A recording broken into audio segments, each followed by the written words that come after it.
Hey, Journey Church. Happy Wednesday.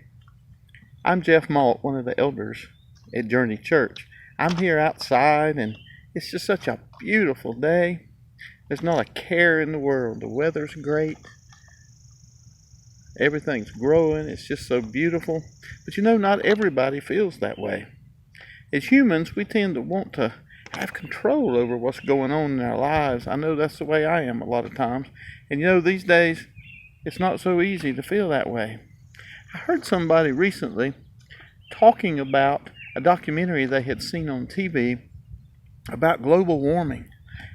And they were talking about how frightened they were and how it scared them and how scary it was.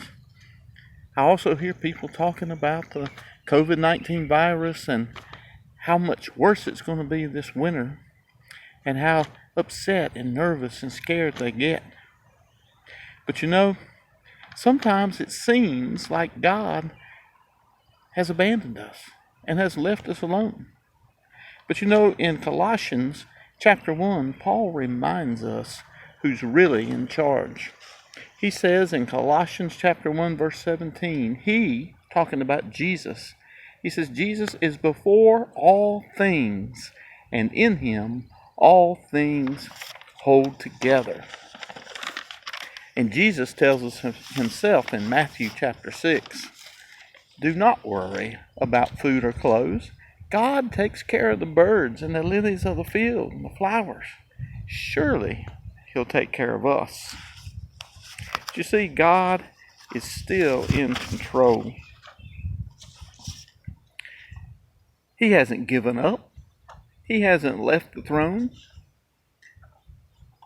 The great Billy Graham put it this way at one of his evangelistic crusades back in 1973. Billy Graham said, God is still on the throne.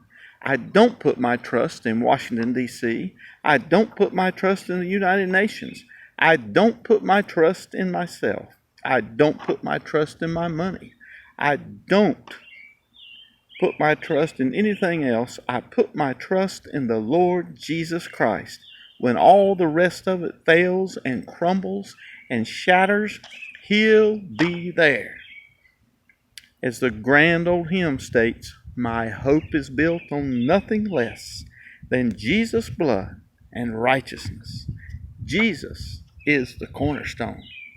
I hope you have a great rest of the week and hope to see you soon.